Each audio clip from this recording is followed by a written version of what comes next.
നടപടിയും എന്റെ മേലെടുക്കാൻ അധികാരമുള്ളവനാണ്. ആ നിലയ്ക്ക് എന്നെ പരിപാലിച്ചു വരുന്ന റബ്ബിനുള്ളവരാണ് ഞങ്ങളെല്ലാം. മാത്രമല്ല, ഇനി അല്ലാഹു നിശ്ചയിച്ചു തന്നിട്ടുള്ള ഈ ജീവിതം അങ്ങ് അവസാനിച്ചു കഴിഞ്ഞാൽ വഇന്നാ ഇലൈഹി റാജിഊൻ, ഞങ്ങളൊക്കെയും അവങ്കലേക്ക് തന്നെ മടങ്ങിച്ചെല്ലേണ്ടവരുമാവുന്നു. ഓ പ്രിയപ്പെട്ടവരെ, ഇങ്ങനെ പറയുന്നവരാണ് സാബിരീങ്ങൾ, ഇങ്ങനെ പറയുന്നവരാണ് സഹനമുള്ളവർ. അവരോട് സന്തോഷ വാർത്ത അറിയിക്കണം. എന്താണ് സന്തോഷം? എന്താണ് അവരോട് പറയാനുള്ള വാർത്ത? എന്താണ്? ഉലൈക അലൈഹിം സ്വലവാത്തും മിർ റബ്ബിഹിം വറഹ്മത്തുൻ, അക്കൂട്ടർക്ക് അല്ലാഹുവിങ്കൽ നിന്ന് വലിയ ഗുണങ്ങൾ കിട്ടാനുണ്ട്. ഒരുപാട് ഗുണങ്ങൾ അല്ലാഹു അവർക്ക് ചെയ്തു കൊടുക്കുന്നതാണ്. ഒട്ടേറെ അനുഗ്രഹങ്ങൾ അവർക്ക് നൽകുന്നതാണ്. വഉലൈക ഹുമുൽ മുഹ്തദൂൻ, അവർ തന്നെയാണ് നേർമാർഗത്തിൽ ചരിച്ചുകൊണ്ടിരിക്കുന്നവർ. അവർ തന്നെയാണ് ഹിദായത്ത് ലഭിച്ചിട്ടുള്ളവർ. അവർ തന്നെയാണ് നേരിന്റെ മാർഗത്തിലൂടെ മുന്നോട്ട് പോകുന്നവർ. ഓ പ്രിയപ്പെട്ടവരെ, ഇതാണ് ക്ഷമ എന്ന് വിശുദ്ധ ഖുർആൻ പറയുന്നത്. നമുക്ക് നമ്മുടെ മറ്റുള്ള പല ആളുകളുടെയും മരണവാർത്തകൾ കേൾക്കുന്നതിനേക്കാൾ നമുക്ക് ഏറ്റവും പ്രിയപ്പെട്ട നമ്മുടെ ഉപ്പ, അതുപോലെ തന്നെ നമ്മുടെ ഉമ്മ, അതുപോലെ തന്നെ നമ്മുടെ ബന്ധുമിത്രാദികൾ ആരാവട്ടെ, ആ മരണത്തിന്റെ ഘട്ടത്തിൽ, ആപത്തുകൾ ഉണ്ടാകുന്ന ഘട്ടത്തിൽ, പ്രതിസന്ധികൾ ഉണ്ടാകുന്ന ഘട്ടത്തിൽ നമ്മെ സംബന്ധിച്ചിടത്തോളം ആ ആദ്യഘട്ടത്തിലാണ് ക്ഷമയും സഹനവും വേണ്ടത്. ആദ്യഘട്ടത്തിലാണ് ക്ഷമയും സഹനവും വേണ്ടത്. കുറെ കഴിഞ്ഞാൽ സ്വാഭാവികമായും മനുഷ്യരുടെ മനസ്സിനൊരു ചേഞ്ച് വരും, ഒരു മാറ്റം വരും. പക്ഷേ ആ ദിവസങ്ങളിൽ ക്ഷമിക്കുന്നതല്ല, അതിന്റെ മുമ്പേ ആപത്തിന്റെ വാർത്തയങ്ങ് കേൾക്കുന്ന വേളയിൽ തന്നെ, ആദ്യ നിമിഷത്തിൽ തന്നെ സഹിക്കാൻ എനിക്കും നിങ്ങൾക്കും ഈമാനുണ്ടോ? നമുക്ക് ക്ഷമിക്കാൻ ഈമാനികമായ ദൃഢതയുണ്ടോ? അതാണ് സഹനമെന്ന്, അതാണ് ക്ഷമയെന്നാണ് ഇസ്ലാം പഠിപ്പിക്കുന്നത്. മറിച്ച് ദിവസങ്ങൾ പിന്നിടും തോറും മരണത്തിന്റെ സങ്കടങ്ങളും ദുഃഖങ്ങളുമൊക്കെ മനുഷ്യ മനസ്സിൽ നിന്ന് മറഞ്ഞു പോവുക സ്വാഭാവികമാണ്. അത് അല്ലാഹു നിശ്ചയിച്ച ഒരു സുന്നത്തുമാണ്. അല്ലാതെ ഏത് കാലത്തും മനുഷ്യന്റെ ആ മനസ്സ് വേദനിച്ചു കൊണ്ടിരുന്നാൽ ദുന്യാവിലെ ഒരു കാര്യങ്ങളും പിന്നെ നടക്കില്ല. മനുഷ്യന് ജോലി ചെയ്യാനാവില്ല, ഭക്ഷണം കഴിക്കാനാവില്ല, ഉറങ്ങാനാവില്ല. അതുകൊണ്ട് തന്നെ മറവി ആ വിഷയത്തിൽ അല്ലാഹു നൽകുന്നവരനുഗ്രഹം തന്നെ. പക്ഷേ നമുക്ക് കുറെ കാലം കഴിഞ്ഞിട്ടുള്ള സഹനമല്ല പ്രിയപ്പെട്ടവരെ വേണ്ടത്. അപകടം സംഭവിക്കുമ്പോ, അതേത് അപകടമായാലും, മരണമാവട്ടെ, ഏത് നിലക്കുള്ള പരീക്ഷണങ്ങളാവട്ടെ, നമുക്ക് ഏറ്റവും പ്രിയപ്പെട്ടവരുടേതായ ആ നിലക്കൊന്ന് സംഭവിക്കുകയാണെങ്കിൽ ആദ്യഘട്ടത്തിലെ, പ്രഥമഘട്ടത്തിലെ സഹനമാണ് വേണ്ടതെന്ന് നബി സല്ലല്ലാഹു അലൈഹി വസല്ലം പഠിപ്പിച്ചു തരുന്നത് നോക്കൂ.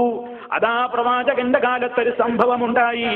നബി സല്ലല്ലാഹു അലൈഹി വസല്ലം മറൻ നബിയു സല്ലല്ലാഹു അലൈഹി വസല്ലം ബിംറഅത്തിൻ തബ്കി ഇൻദ ഖബറിൻ. നബി സല്ലല്ലാഹു അലൈഹി വസല്ലം മഖ്ബറയിലൂടെ നടന്നു പോകുമ്പോ ഒരു സ്ത്രീ അതാ ഒരു ഖബറിന്റെ സമീപത്ത് നിന്നുകൊണ്ട് പൊട്ടി പൊട്ടി കരയുന്നു.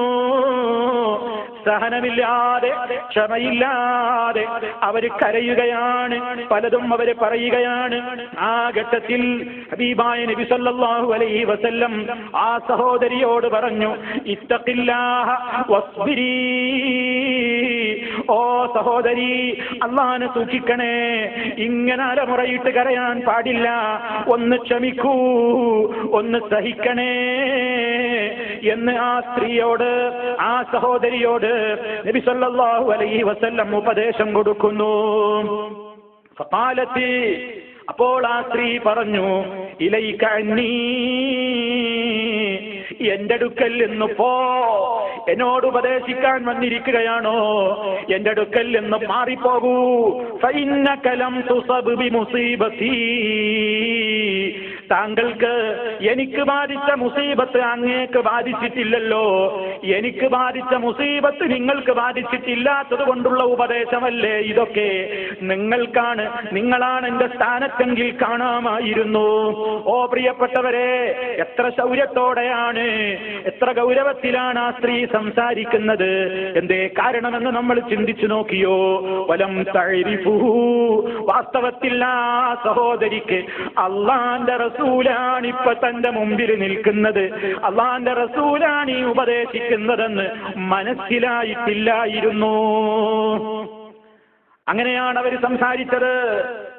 അങ്ങനെ നബി സല്ലല്ലാഹു അലൈഹി വസല്ലം അങ്ങോട്ട് മുന്നോട്ട് നടന്നുപോയി.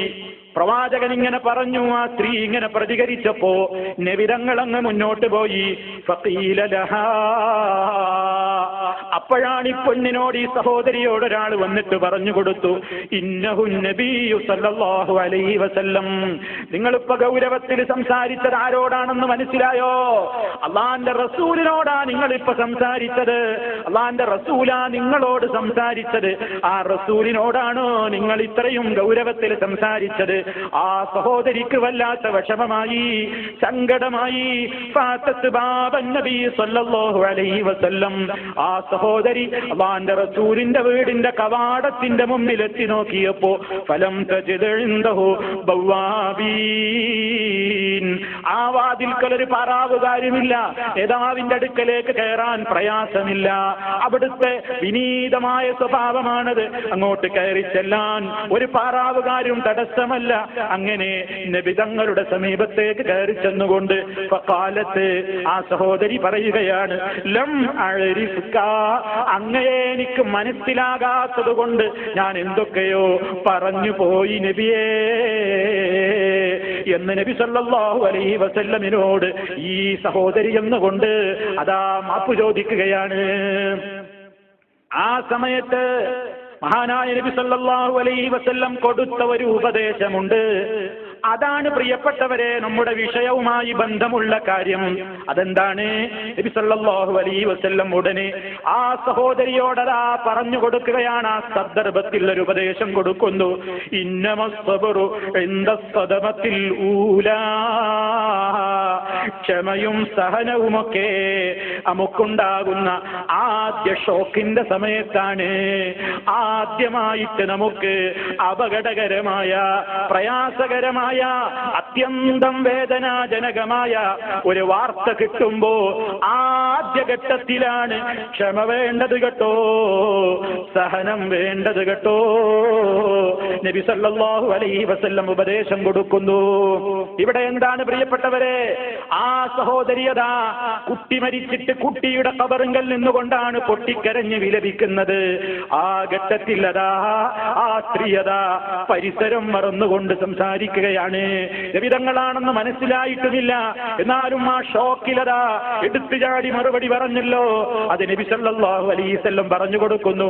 കുറെ കഴിഞ്ഞിട്ടല്ല ക്ഷമ വേണ്ടത്, കുറെ കഴിഞ്ഞിട്ടല്ല സഹനം വേണ്ടത്, നമുക്കുണ്ടാകുന്ന ആദ്യഘട്ടത്തിൽ തന്നെയാണ് ക്ഷമയും സഹനവുമൊക്കെ വേണ്ടത്. അതിന് മാത്രമേ അല്ലാഹു ഓഫർ ചെയ്തിട്ടുള്ള വലിയ പ്രതിഫലം നമുക്ക് കിട്ടൂ എന്നതാണ് നബി സല്ലല്ലാഹു അലൈഹി വസല്ലം ആ പറഞ്ഞു കൊടുത്തതിന്റെ ആശയം എന്ന് നമുക്ക് മനസ്സിലാക്കുവാൻ സാധിക്കുന്നു. അപ്പൊ പ്രിയപ്പെട്ടവരെ, ക്ഷമിക്കണം, സഹിക്കണം എന്നൊക്കെ പറയുന്നത് കുറെ കഴിഞ്ഞിട്ട് വേണ്ട സംഗതിയല്ല, കുറെ കഴിഞ്ഞിട്ട് വേണ്ട സംഗതിയല്ല. ഉടനെ തന്നെ സഹിക്കാനും ക്ഷമിക്കാനുമാകണം. ആ പറയുന്ന വാചകം മനസ്സറിഞ്ഞിട്ടാണ് പറയേണ്ടത്. എന്താണ് ആ പറയുന്ന വാചകം? ഇന്നാ ലില്ലാഹി വ ഇന്നാ ഇലൈഹി റാജിഊൻ. അതിങ്ങനെ മനസ്സറിയാതെ പറയേണ്ടുന്ന ഒരു വാചകമല്ല. അത് മനസ്സറിഞ്ഞ് പറഞ്ഞവർക്ക് ക്ഷമകേട് കൊണ്ട് ഇസ്ലാം വിരോധിച്ചിട്ടുള്ള കാര്യങ്ങൾ ചെയ്യാൻ ഒരിക്കലും സാധ്യമല്ല. അതിനവന് തോന്നുകയുമില്ല. വിരോധിക്കപ്പെട്ട നിലക്കുള്ള ഒരു വിലാപങ്ങളും പാടില്ല. കാരണം അവൻ മനസ്സിലാക്കുന്നത് അല്ലാഹു എനിക്ക് നൽകിയത് അങ്ങനെയാണ്, അല്ലാഹു എനിക്ക് വിധിച്ചത് അങ്ങനെയാണ്, ഞാൻ സഹിച്ചേ പറ്റൂ, ഞാൻ ക്ഷമിച്ചേ പറ്റൂ. ആ നിലയ്ക്ക് മനുഷ്യൻ അങ്ങനെ പ്രത്യേകമായ ക്ഷമ വേണമെന്നാണ് നബി സല്ലല്ലാഹു അലൈഹി വസല്ലം പഠിപ്പിക്കുന്നത്. അതാണ് നമുക്ക് ഖുർആൻ പഠിപ്പിച്ചു തന്നത്.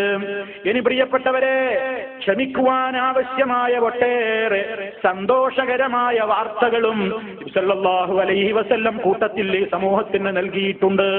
നിങ്ങൾ നോക്കൂ, ഒരാൾക്ക് സഹിക്കാനാവാത്ത മരണമല്ലേ അയാളുടെ പിഞ്ചു മകൻ മരിക്കുന്നത്, അതല്ലെങ്കിൽ പിഞ്ചു ബാലിക മരിക്കുന്നത്, അതല്ലെങ്കിൽ മക്കളുടെ മരണം. ഏതുമ്മയ്ക്കാണ് സഹിക്കാനാവുക? ഏത് ഉപ്പയ്ക്കാണ് സഹിക്കാനാവുക? കൈ വളരുന്നു, കാല് വളരുന്നു എന്ന് നോക്കിക്കൊണ്ട് വളർത്തിയുണ്ടാക്കിയ സന്താനങ്ങൾ ഒരു ദിവസം അങ്ങ് പെട്ടെന്ന് വേർപിരിയുമ്പോ അത് സഹിക്കാനാവില്ലല്ലോ രക്ഷിതാക്കൾക്ക്, അതിൽ സംശയമില്ലല്ലോ. അതുകൊണ്ട് തന്നെ ഈമാനുള്ള സ്ത്രീ പുരുഷന്മാര് സഹിക്കാനും ക്ഷമിക്കാനും വേണ്ടിയതാ നബി സല്ലല്ലാഹു അലൈഹി വസല്ലം ഒട്ടേറെ സന്തോഷ വാർത്തകൾ ആ വിഭാഗത്തിന് അറിയിക്കുന്നു. അതിൽ വിശ്വസിക്കുകയേ നിവൃത്തിയുള്ളൂ. അപ്പോൾ അവന് സഹിക്കാനാകും, അപ്പോൾ അവന് ക്ഷമിക്കാനാകും. നിങ്ങൾ നോക്കൂ,